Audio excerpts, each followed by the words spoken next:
I'm Susan. Welcome to Tea and Games.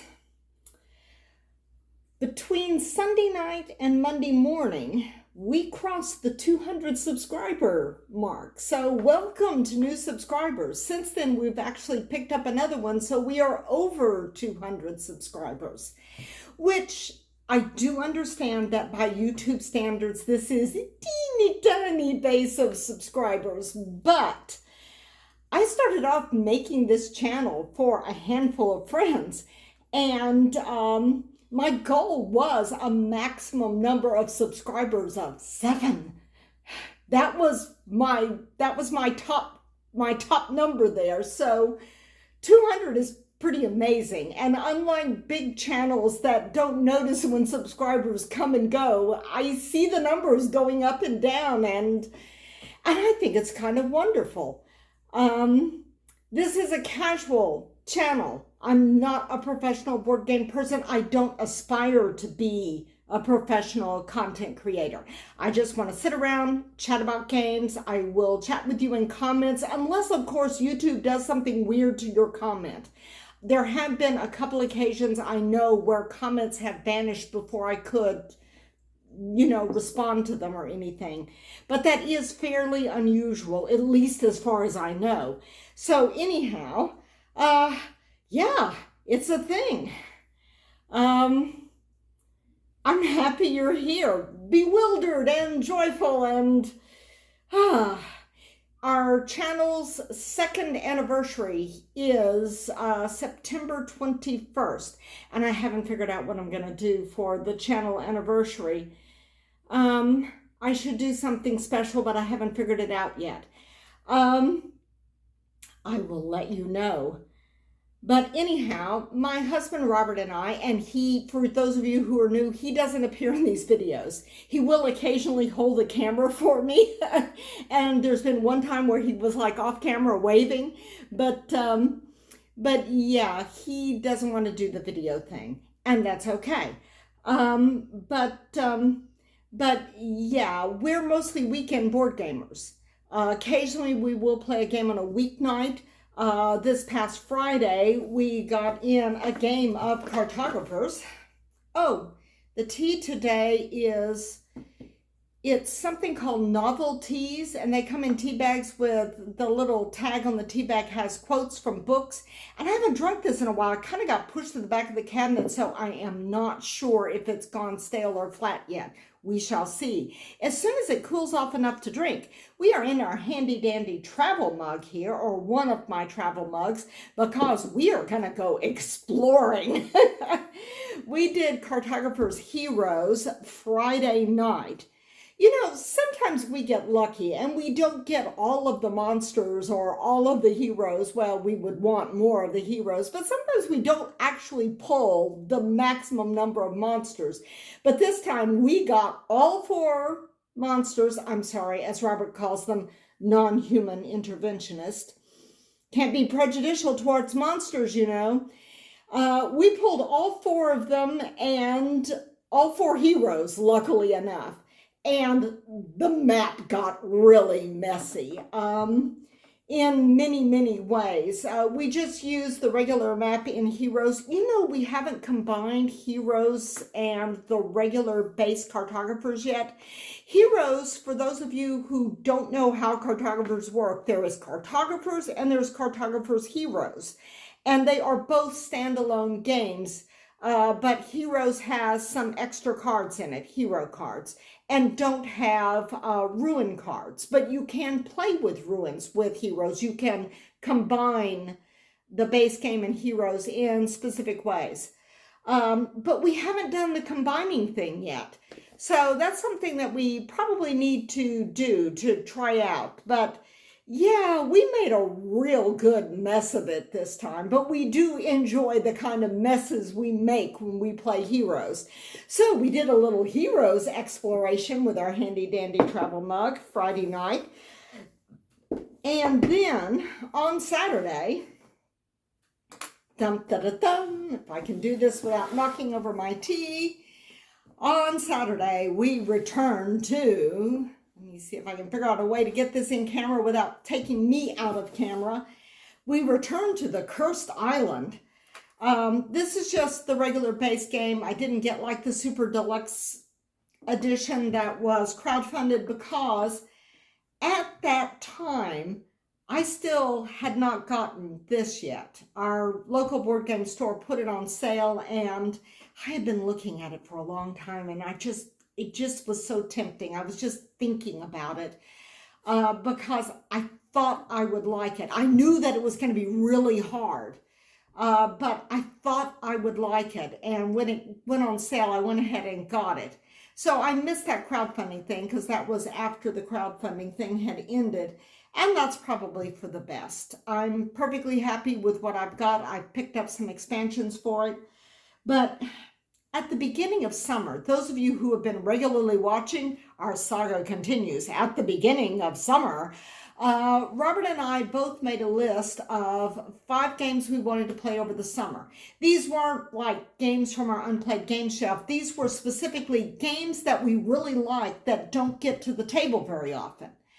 And Robinson Crusoe was the only crossover. It was the only game that made the 5 games for both my list and Robert's list. It was number 2 on my list and number 2 on my list, yes, and number 3 on Robert's list. So Saturday we got Robinson Crusoe back to the table, and when I say we went back to the Cursed Island, I mean we really went back to the Cursed Island because we did the second scenario, which is actually called the Cursed Island.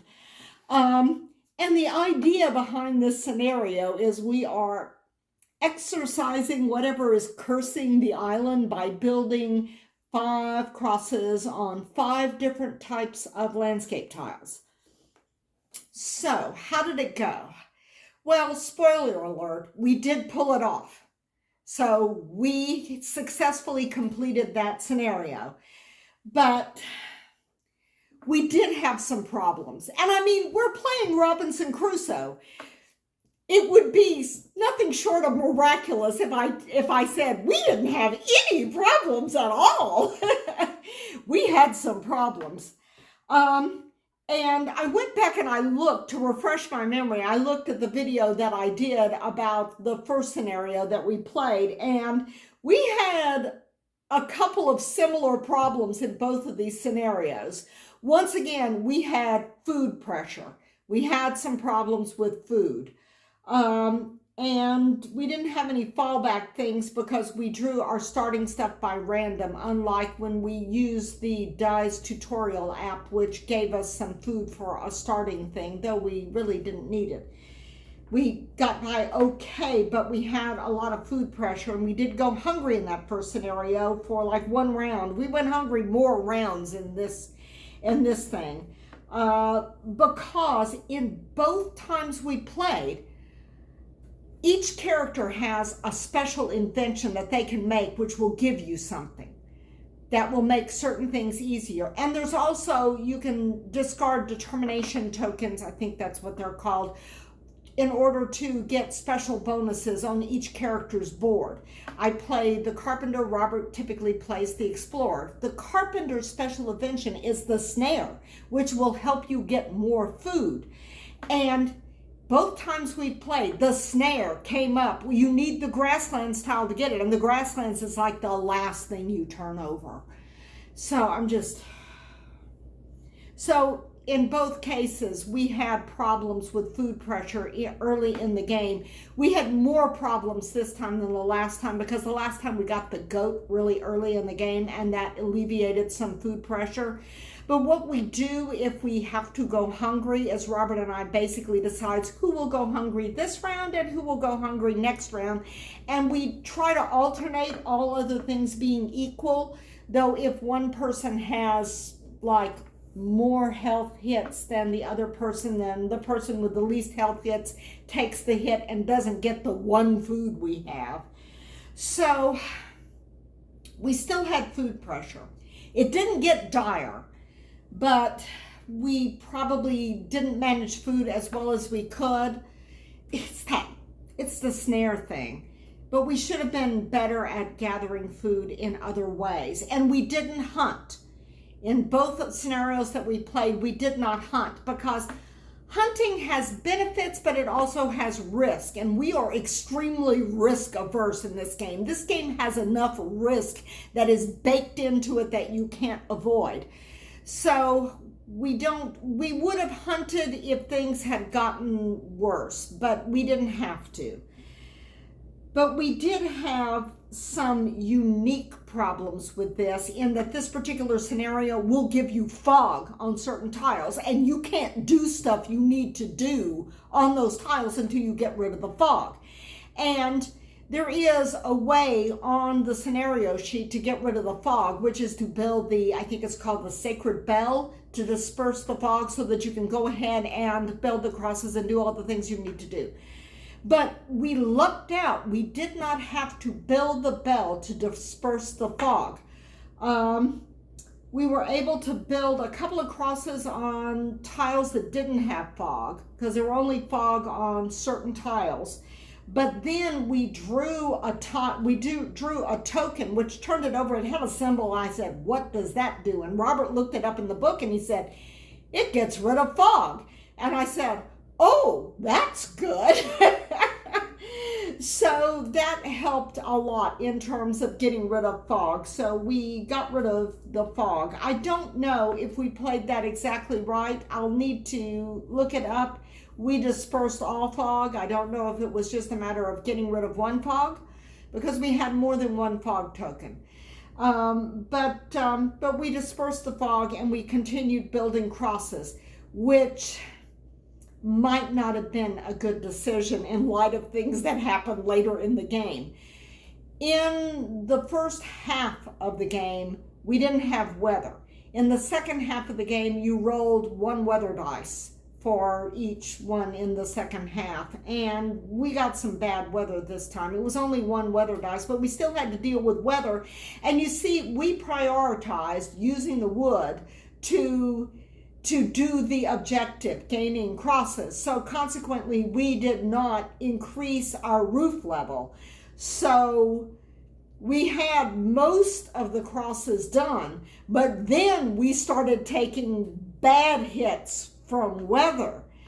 So we had a bit of a scramble there toward the end to reinforce the roof and finish up the last things that we needed to do to complete the objectives.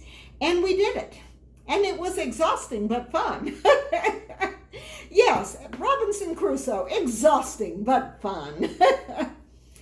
So, yeah, and that was Saturday. After we finished this, it was actually afternoon, though it was late afternoon, and we didn't get a real early start on this, because on Saturday, we watched Saturday morning cartoons. And then I did set up. We're just kids at heart. I mean, what can you say? But then I did setup for him. Robert came in and asked, "How's setup going?" I'm going like, geez, I've just barely started. And so he sat down and started helping me move some things off and set things up and going through the rule book, because when we have a game that has a lot of setup and a bunch of little pieces and a certain level of complexity, at some point I'll hand him the rule book and I'll say, "Start going through this and check me on setup, make sure I didn't miss anything," because occasionally there'll be like some line down at the end and I'm going like, it's like, put these things here. It's like, and then I miss that last line that says, "and do this too." So, so I had him check me on this. Setup is onerous a bit. It's got a lot of setup, and it takes a while to put it away. We left that out on the table and went off and got pizza like, I don't know, 2:00 in the afternoon. It was not 2 when we left the house, but it was 2 by the time we got our pizza, I think. And then we came back and we put it away. And we had been discussing the whole setup and put down thing. And Robert and I kept saying, "Boy, I really wish I'd gotten the folded space insert for this, because it's just a big box full of bits in bags." So when we got home and we started trying to pack it away into bags and stuff like that, Robert just looked at me and said, "Get the insert, order it right now, get the insert." So I ordered the folded space insert for this, and that will cut setup and tear down time tremendously. The insert is made for an expansion I don't have, but from what I'd read online, it will hold one of the 2 expansions I do have in this one box, so that will save me 1 box on the shelf, and it will make setup and teardown so much easier. So, yeah, we have survived Robinson Crusoe yet again, but it wasn't pretty toward the end.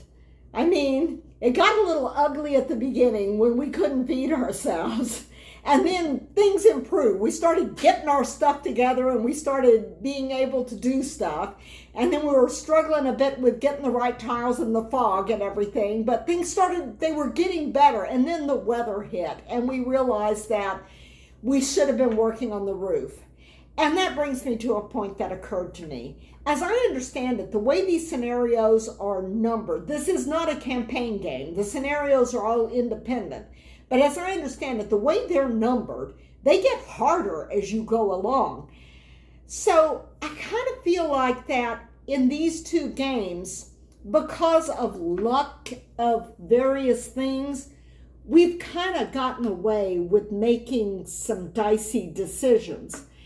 That as we get deeper into playing the game and play harder scenarios, we're probably going to have to be a little less cavalier about our decisions and think a little bit harder. If I had it to do over again, I wouldn't have prioritized some of the things that we did, like building the crosses as quickly as we could conceivably get them onto tiles. With the fog, dealing with the fog and all, but because we really needed the roof. And in the previous game, we did get some roof levels done, and that helped with weather, that we did have some weather in the other game that was not great. But I think strategically, and we don't hunt in these games, we would rather starve than hunt. And eventually we're going to hit scenarios that's going to make us hunt. And we're going to hit scenarios where we're really going to need those. I did raise weapon levels in this one, and we didn't really need the weapon levels raised. I don't know. I think that as we get deeper into the scenarios, we're going to have to reevaluate some of our decision making. Otherwise, it's going to get real ugly. But we banished the curse of the Cursed Island this time, so perhaps not. And that was pretty much Saturday. We were tired after setup and playing the game and putting it away, and we were kind of stuffed from pizza and everything, so we did not play anything else on Saturday, but I did order the insert. Then on Sunday, we played Floriferous again. Yeah, I still don't like this game. And Robert he thought it was okay before, but this last game was the worst game of Floriferous we have ever played, with our lowest scores ever, because the cards that we got, the bounty cards, and even some of the desire cards were, the cards that were laid out were, I riffle shuffled that deck. I riffle shuffled that deck really, really well. But we did not get the cards we needed to make the bounties. All of the bounties needed at least 1, maybe more lilies. And so we couldn't actually do the gold cards because there were only 2 lily cards in the entire game. And I got both of them eventually. But none of us made any bounties on the first round. And the desire cards, they were not working out for us either. There were no arrangement cards that came up in the layout at all. And there are people in comments that have said, and also on Discord that said, this doesn't play as well with 2. You really need more people for this to be the great game that everybody keeps saying what a great game it is. And that's kind of a problem for us. And I mean, the layout is very truncated with only 2 players. But that's kind of a problem for us because we mainly play it 2. And Robert and I were talking about it. We're going like, who do we know that we could play this game with that would really like this game, that if we suggested this game would be up for playing it? And We thought of one person who was a non-gamer, maybe. Little iffy, but most of the people we know, if we said, want to play Floriferous, would probably go, no, not really anything that they would be interested in. So this is mostly going to be played at 2-player. And we have had some fairly awful games at 2-player, and they're just getting worse. So I am really not sure about this. This may not stay in the collection. We love Herbaceous, which is a game that is in the same line of game, and it plays really good at 2. And we have a number of games, particularly small box games, but some other games that don't play as well at 2 as they play 3, but they play okay at 2. Village Rails plays pretty good at 2. Occasionally we'll get stuck on those trip cards a little bit, but eventually they're valuable enough you'll take them whether you need them or not. But I mean, there are certain games that we play them with more players and we go like, oh yes, this is better with more players, but they're still fine with 2. This one maybe not. But I wanted to keep playing it a little bit more because I just didn't want to make a snap judgment on it based upon our initial plays. So I felt like I just needed a little bit more time and then play it again, and I'm just really not sure about keeping that or not. But we don't cull games very often, so it's probably going to stick around for a few more plays. And then after Floriferous, we played Welcome To. I meant to play, this is the collector's edition. It's got all the expansions and dry erase boards. This sucker's heavy too. You may know, so I meant to play the new expansion called, I think it's called The American Way or something like that, that's in this around the 4th of July, and I just forgot all about it. It went right out of my head. So that has not yet been played. But we have now played the Ice Cream Truck, which we have played before just with like the regular dry erase expansion thing. But with the collector's edition, the goal cards are different. And that's something that you've got to keep in mind. I did not get rid of the goal cards for the dry erase expansions that are seasonal or the gold cards for the base game that we already had. But if you get the collector's edition, you're going to be seeing gold cards you've never seen before. And, this pretty much ate our lunch. Both of us got the Ice Cream Truck expansion. It's really unique. The Ice Cream Truck, and you've got to like mark off, if you go past any ice cream, then you've got to like, instead of circling it, mark it off, and you're not going to be able to count it for bonuses. And you need to get a certain amount of ice cream with your stuff with the gold card that we used. But the truck, because things have to be sequential, and one is numbering this way, and the truck is going this way on 2 of the streets and this way on 1, and we had a lot of trouble with this. We had much, much more trouble with it than we did when we played it in the past with not this edition. But yeah, we got the lowest scores we've ever gotten on Welcome To. For some reason, and it could just be, it's been a while since we played Welcome To, because we got both Cartographers and Cartographers Heroes and a map pack for Cartographers Heroes.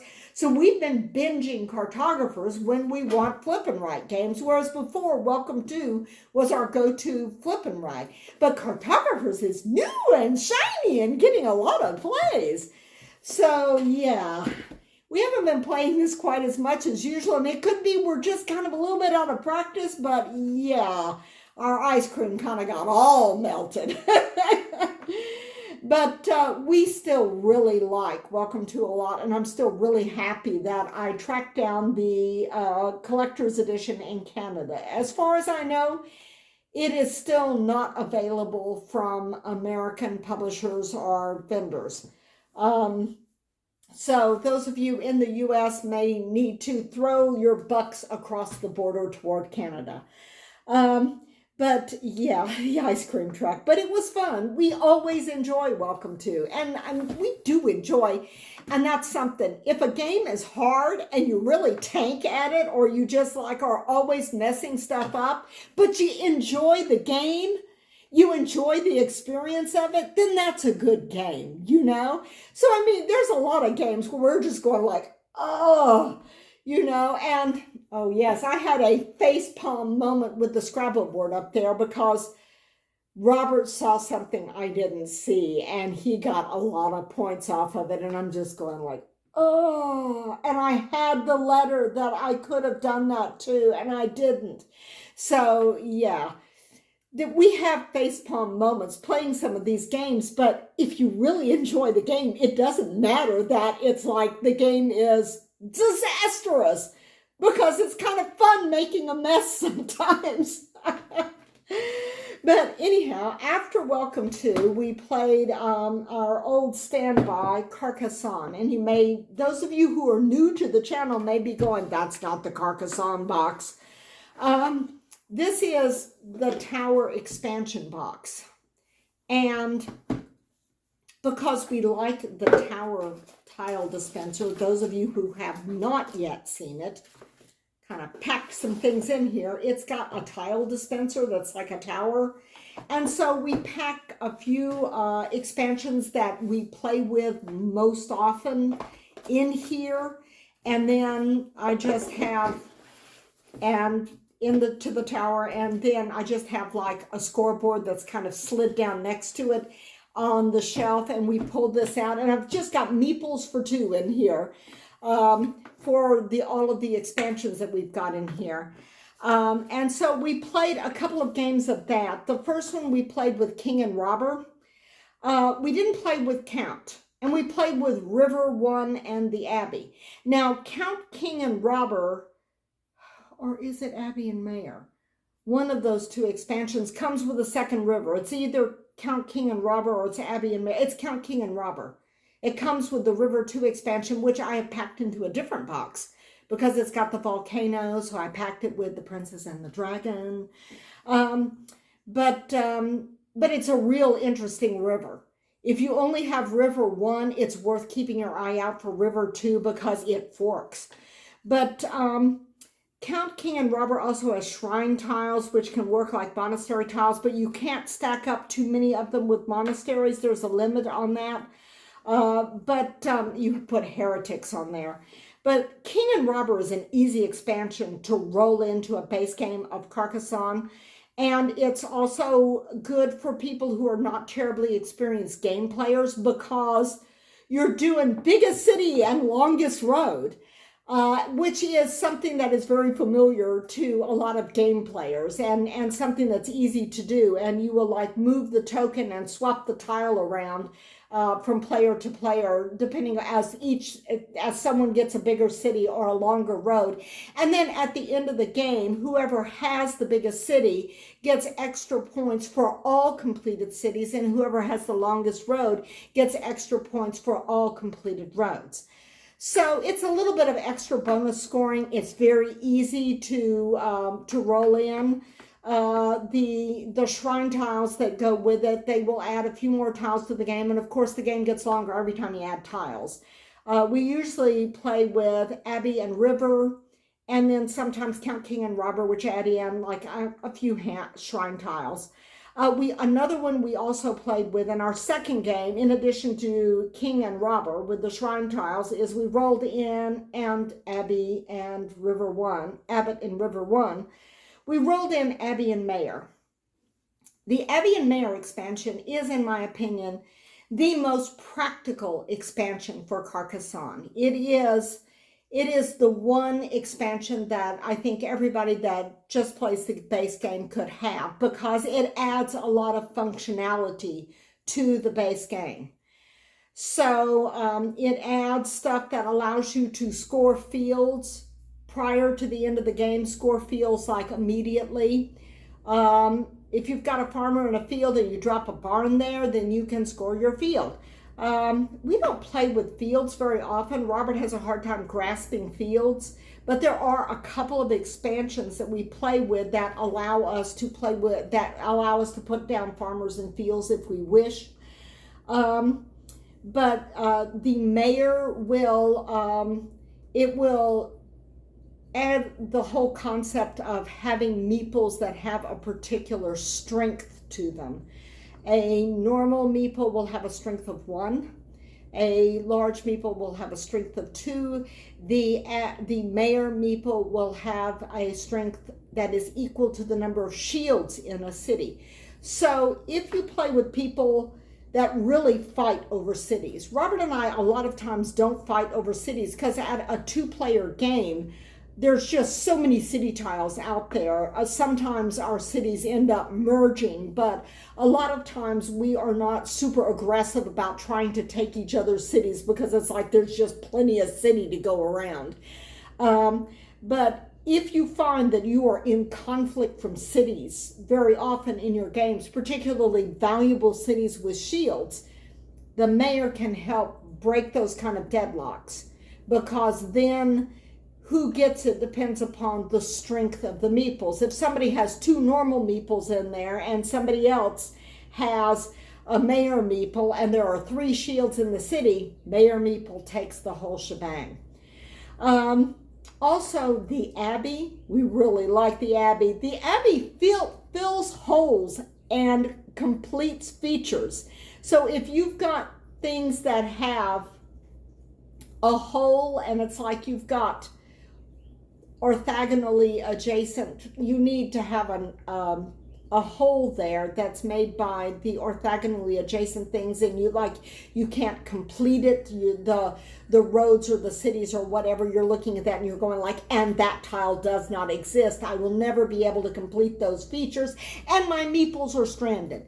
You can drop an Abbey in that hole and it will instantly complete your features for it, as well as the fact that you can put a meeple on that Abbey. So that's just kind of some of the things to consider for the Abbey and Mayor expansion. It's got some practical stuff.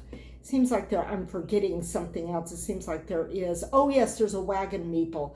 The wagon meeple can be put onto any feature, and when that feature is completed, if there is an incomplete, unclaimed feature that is orthogonally adjacent to the wagon, then you can just, when that feature with the wagon is complete, you can move it to that other feature, which is nice.